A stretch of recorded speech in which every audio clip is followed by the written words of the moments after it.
독일 의사의 건강 플러스 시작합니다. 많은 분들이 뇌경색이나 뇌출혈의 신호라고 하면 얼굴이 한쪽으로 내려앉는다든지 말이 어눌해진다든지 이런 증상만 떠올리시죠. 물론 그것도 중요한 신호입니다. 그런데 사실은요, 그보다 더 빨리, 더 먼저 나타나는 변화가 있습니다. 바로 다리에서 오는 작은 이상이에요. 어르신들 중에는 다리가 평소랑 좀 다르게 느껴져도 나이 들어서 그렇겠지 하고 대수롭지 않게 넘기시는 경우가 많습니다. 요즘 피곤해서 그런가 보다, 잠을 잘못 잤나 보다 이렇게만 생각하시고 말이죠. 그런데 이게요, 그냥 피로나 나이 탓으로만 돌릴 게 아니거든요. 다리가 보내는 이 작은 변화가 사실은 뇌가 보내는 첫 구조 요청일 수 있습니다. 다시 말해, 몸은 이미 오래전부터 조용히 경고음을 보내고 있었던 거예요. 뇌경색이라는 단어만 들어도 등골이 서늘해지시죠? 한 번 발병하면 생명을 위협할 뿐 아니라 설령 목숨을 건져도 반신마비나 언어장애 같은 후유증을 남길 수 있으니까요. 더 무서운 건 뇌경색이 어느 날 갑자기 벼락처럼 떨어지는 병이 아니라는 사실입니다. 혈관이 점점 좁아지고 피가 잘 통하지 못하면서 우리 몸은 이미 여러 신호를 보내고 있는 거예요. 그리고 그 신호가 가장 먼저 드러나는 곳, 바로 다리입니다. 왜냐하면 다리는 심장에서 가장 멀리 떨어져 있고 또 중력을 거슬러 피를 끌어올려야 하는 부위잖아요. 그래서 혈액 공급이 조금만 불안정해져도 다리에서 먼저 이상이 나타납니다. 그런데 문제는요, 발이 저리거나 다리에 힘이 빠지는 걸 단순히 근육 약화나 운동 부족으로만 생각해버리고 지나치시는 거죠. 오늘 영상에서는 바로 이 다리에서 나타나는 7가지 뇌경색 전조 신호를 알려드리겠습니다. 이 신호들을 제대로 알고 계시면 여러분 자신은 물론 가족의 생명까지 지킬 수 있을 거예요. 안녕하세요. 저는 독일에서 내과 전문의로 근무했고 지금은 하이델베르크 대학에서 학생들을 가르치고 있는 김성일입니다. 독일에서는 프리드리히 켈러라고도 불리죠. 독일은 심혈관 질환 분야에서 세계적으로 권위가 높은 나라입니다. 저는 지난 20년간 수많은 뇌경색 환자들을 진료하면서 한 가지 공통점을 확인했습니다. 거의 모든 환자분들이 실제 뇌경색이 오기 전에 다리에서 이상, 신호를 경험하셨다는 사실이었죠. 자, 이런 경험 있으실 거예요. 아침에 일어나 화장실에 가려는데 한쪽 다리가 유난히 뻣뻣하고 힘이 없어 뒤뚱뒤뚱 걸으신 적, 아니면 평소에 늘 다니던 길인데 갑자기 발끝이 턱 걸려서 휘청하신 적도 있으실 거예요. 이럴 때 대부분은 이렇게 생각하시죠. 어젯밤에 잠을 잘못 잤나?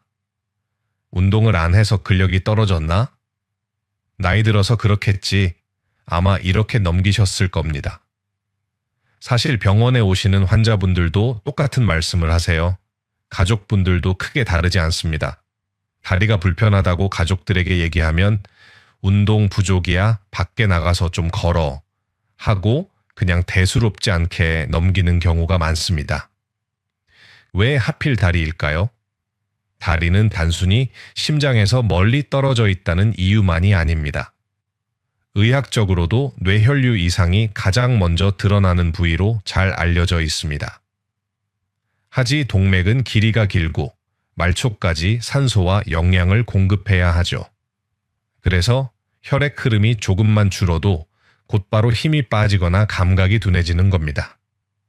실제로 독일과 네덜란드에서 수천 명을 대상으로 한 연구에서도 환자들의 절반 이상이 뇌경색이 오기 전에 다리에서 먼저 이상을 느꼈다고 보고했습니다. 그러니까 다리가 보내는 신호는 결코 가볍게 볼 게 아니었던 거죠. 특히 일과성 허혈 발작, 우리가 흔히 TIA라고 부르는 경우에는 그 신호가 더 뚜렷합니다. 발병 며칠 전, 심지어 몇 시간 전부터도 다리가 미리 위험 신호를 깜빡였던 거죠. 다시 말해, 몸은 마지막으로 기회를 주고 있었던 겁니다. 그러다 어느 날 갑자기 쓰러져 응급실로 실려오시고 그제서야 그때가 신호였구나 하고 후회하는 경우가 많습니다. 조기에 대응했다면 충분히 회복할 수 있었는데 그 골든타임을 놓쳐서 평생 후유증을 안고 살아가야 하는 거죠. 이제 조금 감이 오시나요? 다리가 보내는 작은 신호를 무심히 넘기는 게 얼마나 위험한 일인지요. 자, 그럼 도대체 왜 다리에서 뇌경색 신호가 나타나는 걸까요? 이걸 이해하려면 먼저 우리 몸의 혈액순환을 떠올려 보셔야 합니다. 여러분, 오래된 고층 아파트라고 생각을 해보죠. 수압이 약할 때 어디부터 물이 안 나오나요? 꼭대기층부터죠. 우리 몸도 똑같습니다. 혈액 공급이 약해지면 심장에서 가장 멀리 떨어진 다리부터 문제가 생기기 시작합니다. 특히 뇌혈관이 막히면서 전체 순환이 나빠지면 다리 근육까지 산소와 영양이 제대로 전달되지 않으니 힘이 빠지고 감각도 둔해지는 거예요. 더 중요한 건 뇌의 구조입니다. 우리 뇌는 좌우가 교차해서 몸을 조정합니다. 그래서 한쪽 뇌혈관이 막히기 시작하면 반대편 다리에 먼저 신호가 나타나는 거예요. 이유는 간단합니다. 왼쪽 뇌는 오른쪽 팔과 다리를, 오른쪽 뇌는 왼쪽 팔과 다리를 조절합니다. 뇌에서 내려가는 신경이 중간에서 교차하기 때문에 왼쪽 뇌에 문제가 생기면 오른쪽 다리에, 오른쪽 뇌에 문제가 생기면 왼쪽 다리에 이상이 생기는 겁니다. 게다가 다리는 걷기, 균형 잡기, 체중 지탱하기 같은 복잡한 일을 동시에 하고 있기 때문에 뇌의 작은 이상도 금방 티가 나죠. 쉽게 말씀드리면요, 뇌에 문제가 생겼을 때 얼굴보다 다리에서 먼저 반응이 나타나는 경우가 많은 건 뇌가 교차 신호 체계를 가지고 있기 때문입니다. 그래서 다리는 뇌 건강의 조기 경보 역할을 한다고 보시면 됩니다. 여기서 제가 독일에서 실제로 진료했던 독일인 두 분의 이야기를 들려드리겠습니다. 한 분은 다리에서 온 신호를 제때 알아채고 건강을 되찾으신 분이고, 또 한 분은 안타깝게도 그 신호를 무시하다가 평생 불편을 안고 살아가셔야 했던 분이었습니다. 먼저 독일에서 진료했던 68세 남성 하인리히 슈미트라는 분이었습니다. 이분은 3주 전부터 오른쪽 다리에 힘이 자꾸 빠진다고 느끼셨습니다. 그런데 본인 스스로는 나이 들어서 그렇겠지 하고 대수롭지 않게 넘기셨죠. 어느 날 따님이 아버지와 함께 마트에 장을 보러 갔다가 이상함을 눈치챘습니다. 평소에는 잘 걸으시던 분이 계산대 앞에서 갑자기 다리에 힘이 빠져 주저앉을 뻔한 거예요. 그 모습을 본 따님이 이건 그냥 나이 탓이 아니다 싶어 바로 병원으로 모시고 오셨습니다. 검사 결과 왼쪽 뇌혈관이 70%가량 막혀 있었어요. 만약 발견이 늦었다면 몇 주 안에 큰 뇌경색으로 이어졌을 가능성이 매우 높았습니다. 하지만 다행히도 조기에 치료를 시작해 약물과 생활 습관을 교정하면서 무사히 회복하실 수 있었습니다. 이와 반대로 72세 여성 환자분의 경우는 너무 늦게 발견된 안타까운 사례였습니다. 그분의 이름은 게르트루트 베커라는 분이었는데 일주일 전부터 왼쪽 다리가 저리고 힘이 빠지는 증상을 반복적으로 호소하셨습니다. 하지만 가족들은 그저 나이가 들어서 생긴 자연스러운 현상쯤으로 생각했습니다. 운동이 부족해서 그렇다고 여겨 조금 더 걸으라고 권하기만 했고 정작 다리의 불편함을 심각하게 받아들이지는 않았습니다. 그러던 어느 날 아침, 부엌에서 아침 식사를 준비하시다가 갑자기 쓰러지셨습니다. 가족들이 놀라 급히 응급실로 모시고 왔을 때는 이미 오른쪽 뇌에 큰 경색이 진행된 상태였습니다. 결국 왼쪽 반신마비가 남아 평생 휠체어에 의존하며 살아가셔야 했습니다. 조금만 더 일찍 신호를 알아채고 병원에 오셨다면 결과는 달라졌을 텐데 너무 안타까운 경우였죠. 이런 이야기가 단순히 몇몇 사례일까요? 다시 말해, 다리가 보내는 신호는 결코 우연이 아니라는 겁니다. 그리고 여기서 가장 무서운 사실은 뇌가 버틸 수 있는 시간이 생각보다 터무니없이 짧다는 거예요. 뇌경색의 골든타임은 고작 4시간 남짓. 이 시간을 놓치면 수억 개의 뇌세포가 회복 불가능한 손상을 입게 됩니다. 더 무서운 건 우리가 흔히 일과성 허혈 발작이라고 부르는 증상입니다. 이름이 생소하시죠? 쉽게 말하면 뇌혈관이 잠깐 막혔다가 다시 뚫리면서 나타나는 일시적인 뇌경색 신호입니다. 그래서 몇 분 동안 다리에 힘이 빠졌다가 혹은 감각이 둔해졌다가 다시 정상으로 돌아오는 거예요. 문제는 여기서 많은 분들이 안심을 해버린다는 겁니다. 해당 증상은 뇌경색 신호 7가지에서 자세하게 알려드리겠습니다. 제가 드리고 싶은 말씀은 다리에 이상이 나타났다가 금방 회복됐더라도 절대 괜찮아졌다 하고 넘어가면 안 된다는 겁니다.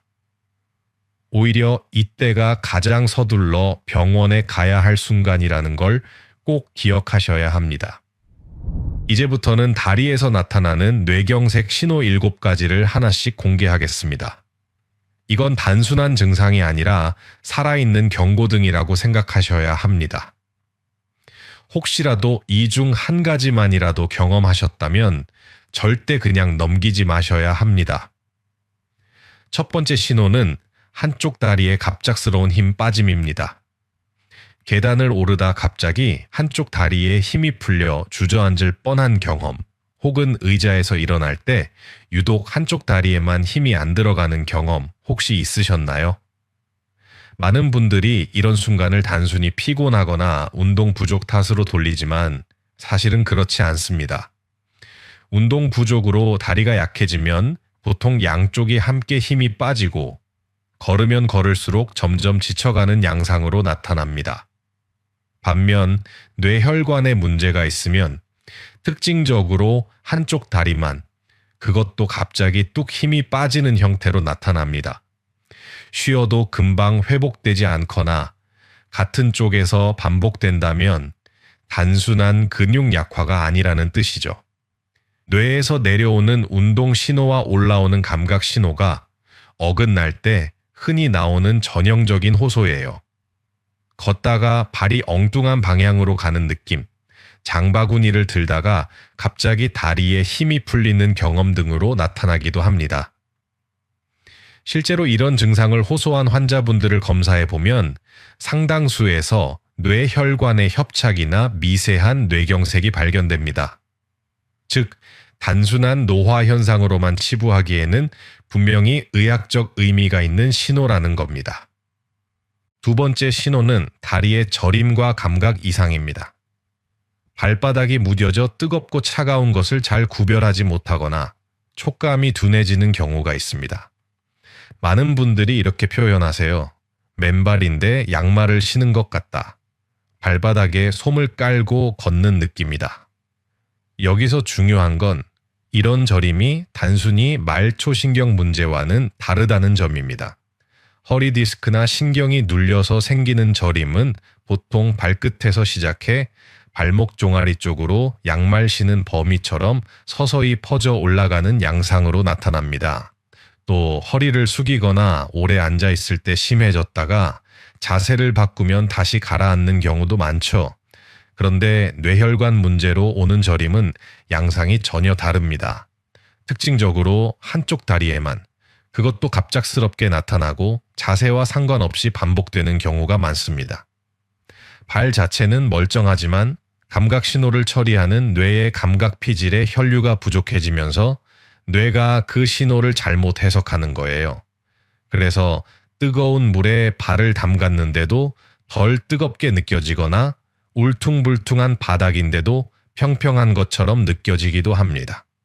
세 번째 신호는 다리를 질질 끄는 보행, 의학적으로는 조카수라고 부릅니다. 정상이라면 발목 근육이 발끝을 들어 올려 바닥에 걸리지 않도록 해줍니다. 그런데 뇌에서 내려오는 신호가 제대로 전달되지 않으면 발목을 들어 올리는 힘이 약해져 발끝이 바닥에 끌리게 됩니다. 그래서 걷는 소리가 달라지고 신발 앞부분이 유난히 빨리 닳는 특징이 나타나죠. 문제는 본인은 잘 모른다는 겁니다. 대신 가족들이 먼저 눈치채는 경우가 많습니다. 요즘 아버지 걸음걸이가 이상하다. 발을 자꾸 끄는 소리가 난다. 이렇게 일상 속 작은 변화를 통해 드러나는 경우가 많습니다. 실제로 독일에서 제가 만난 환자 한 분은 아내가 신발 앞창이 한쪽만 이상하게 닳는다고 의심해서 병원에 오셨습니다.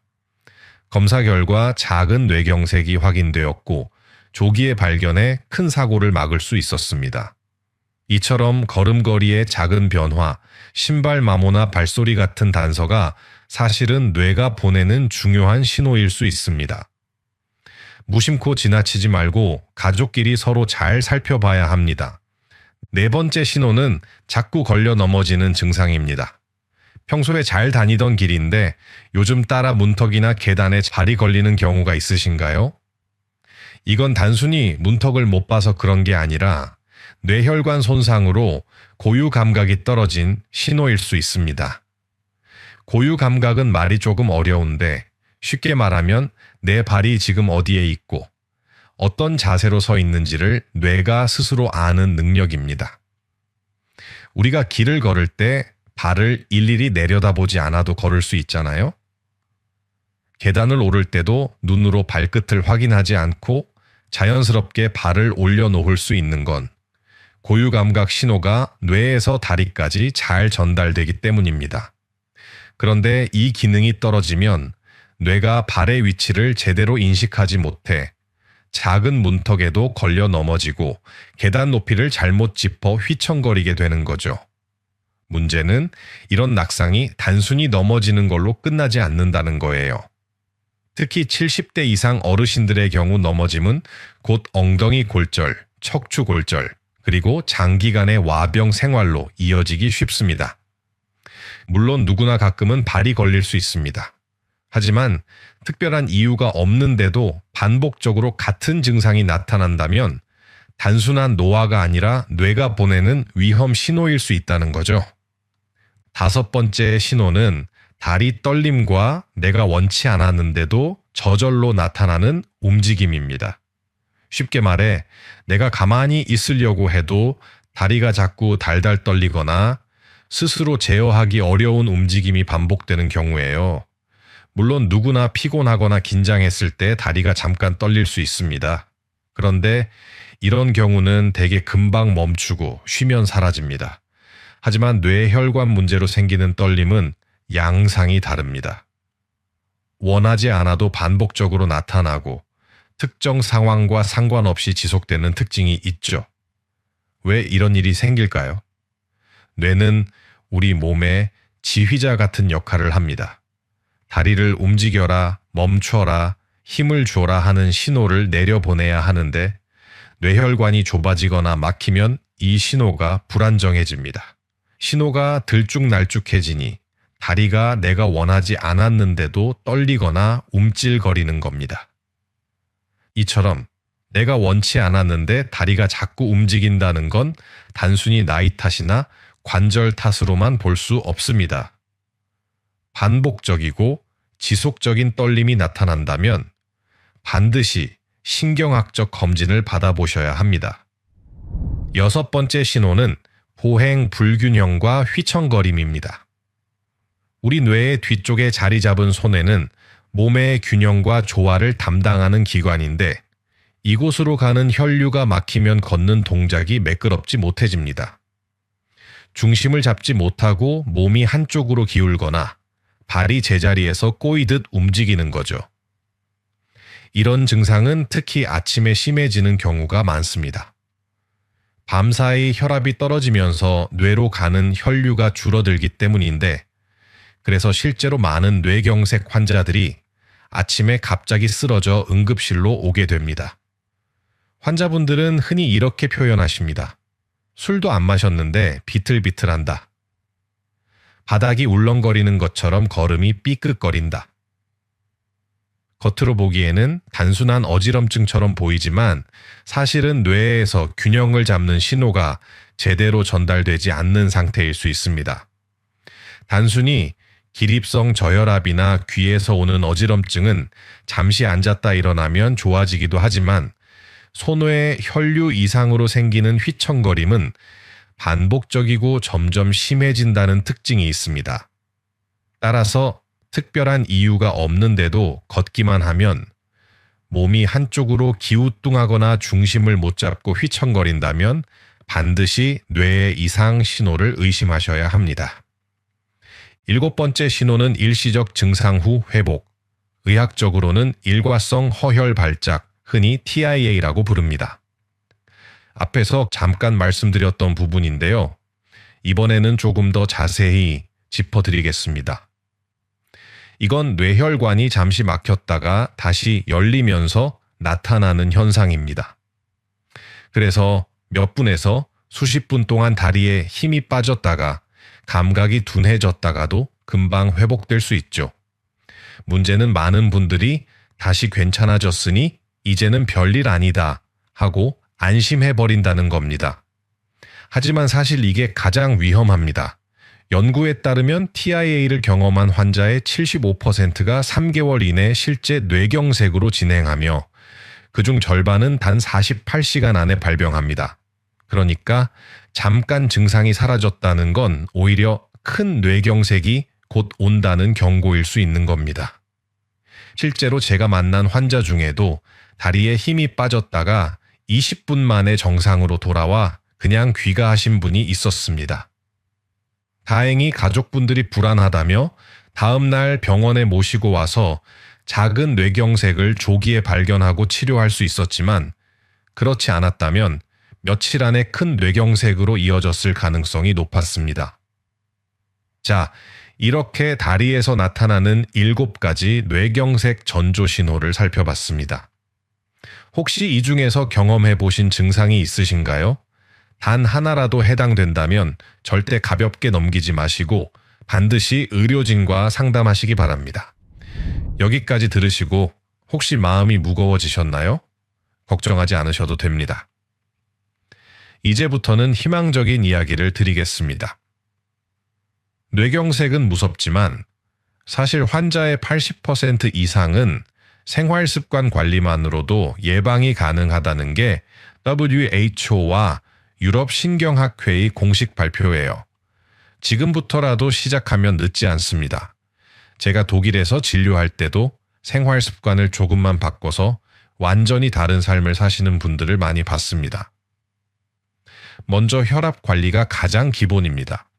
혈압은 가능한 120에 80 전후로 유지하는 게 이상적이에요. 그런데 고혈압인 분이라면 적어도 130에 80 정도를 목표로 관리하셔야 합니다. 이 단계를 고혈압 1기 단계라고 하는데 적어도 그 정도까지는 혈압을 안정시켜야 합니다. 매일 같은 시간에 혈압을 재고 기록해두는 습관이 중요합니다. 특히 아침에 일어나서 30분쯤 지난 뒤 측정하는 게 가장 정확합니다. 혈압이 높아지면 혈관벽에 작은 상처가 생기고 그 자리에 콜레스테롤이 달라붙으면서 혈관이 점점 좁아지게 됩니다. 이런 과정이 반복되면 결국 혈관이 막혀 뇌경색으로 이어질 수 있는 거죠. 다음은 혈당 관리입니다. 건강한 분들은 공복 혈당은 100 미만, 식후 2시간 혈당은 140 미만을 유지하는 게 이상적입니다. 이미 당뇨가 있으신 분들은 의사와 상의해 관리 목표치를 정해야 하지만 일반적으로는 공복 혈당 130 미만, 식후 2시간 180 미만을 권장합니다. 왜 이게 중요할까요? 혈당이 높으면 혈관벽이 점점 손상되고 그 결과 뇌경색 위험이 최소 3배 이상 높아집니다. 그래서 당뇨 환자분들은 혈당 조절은 뇌혈관 보호라고 생각하시고 꾸준히 관리하셔야 합니다. 콜레스테롤 관리도 빼놓을 수 없습니다. 특히 LDL 콜레스테롤, 흔히 나쁜 콜레스테롤이라고 부르는 수치를 낮추는 게 핵심이에요. 왜냐하면 LDL은 혈관벽에 달라붙어 기름 찌꺼기를 만들고 결국 혈관을 좁히거나 막아버리기 때문입니다. 반대로 HDL 콜레스테롤은 혈관 속에 쌓인 LDL을 청소하는 역할을 해서 좋은 콜레스테롤이라고 부르죠. 그렇다면 어떻게 해야 할까요? 우선 포화지방이 많은 기름진 음식, 가공육, 튀김류는 줄이시는 게 좋습니다. 대신 오메가3가 풍부한 등푸른 생선을 일주일에 2~3번 챙겨 드세요. 연어나 고등어, 청어 같은 음식이 대표적입니다. 또 호두, 아몬드, 아마씨 같은 견과류, 올리브유나 카놀라유처럼 불포화 지방이 많은 기름은 LDL을 낮추고 HDL을 높이는 데 도움이 됩니다. 채소와 과일도 잊지 마세요. 특히 녹황색 채소와 베리류에는 항산화 성분이 풍부해서 혈관벽을 튼튼하게 지켜줍니다. 운동도 빠질 수 없습니다. 가장 좋은 건 빠르게 걷기예요. 하루 30분, 주 5회 정도면 충분합니다. 옆 사람과 대화는 가능하지만 노래 부르기는 어려운 정도의 속도, 이게 적당한 빠른 걸음입니다. 이 정도만 꾸준히 해도 혈액순환이 확 좋아집니다. 생활 습관 중에서는 금연이 가장 중요합니다. 담배는 혈관을 직접적으로 손상시키니까요. 술은 남성은 하루 2잔, 여성은 1잔 이하로만 드시는 게 안전합니다. 그리고 충분한 수면도 꼭 챙기셔야 해요. 잠이 부족하면 혈압과 혈당이 모두 올라갑니다. 이제 집에서 스스로 해볼 수 있는 간단한 자가 체크법을 알려드리겠습니다. 하루 3분이면 충분합니다. 첫째, 의자에 앉아 팔짱을 끼고 일어나 보세요. 양쪽 다리 힘이 균형 있게 들어가는지 확인하는 겁니다. 둘째, 눈을 감고 제자리에서 30초 동안 서보세요. 중심을 잘 잡을 수 있는지 체크할 수 있습니다. 셋째, 양쪽 발바닥을 손으로 만져서 감각 차이가 있는지 비교해 보세요. 넷째, 일직선 위를 따라 10걸음 정도 걸어보세요. 비틀거리거나 균형이 무너지지 않는지 확인하는 거죠. 만약 이 4가지 중에서라도 이상이 있다면 절대 쉬면 괜찮아지겠지 하고 넘기지 마시고 증상 시작 시간을 기록한 뒤 즉시 병원에 가셔야 합니다. 여러분, 내일 아침부터라도 이 체크법을 직접 해보시고 결과를 댓글로 나눠주시면 좋겠습니다. 가족과 함께 해보셔도 큰 도움이 될 거예요. 오늘 내용을 간단히 정리해 보겠습니다. 우리가 함께 살펴본 건 다리에서 나타나는 뇌경색의 7가지 전조 신호였죠. 이 신호들을 조기에 알아차리면 회복의 길이 열리지만 무심히 지나치면 평생의 후회로 남을 수 있습니다. 작은 신호, 마지막 경고, 평생의 후회. 이 3단어가 무겁게 느껴지실 수도 있지만 이제 여러분은 이 모든 걸 막을 수 있는 지식을 손에 넣으셨습니다. 다리는 단순히 우리 몸을 지탱하는 기둥이 아니라 뇌가 보내는 경보 장치입니다. 경보음을 무시하면 화재를 피할 수 없듯 다리에서 오는 신호를 무시하면 뇌경색을 피하기 어렵습니다. 하지만 우리 몸은 거짓말을 하지 않습니다. 다리는 뇌의 언어라는 걸 꼭 기억해 주세요. 오늘 영상이 도움이 되셨다면 구독과 좋아요 잊지 말아 주세요. 그리고 주변 분들에게도 공유해 주시면 좋겠습니다. 여러분의 작은 나눔이 누군가의 생명을 지킬 수 있으니까요. 앞으로도 건강한 삶을 지키는데 꼭 필요한 이야기들을 계속 전해드리겠습니다. 지금까지 독일에서 독일 의사 김성일이었습니다. 감사합니다.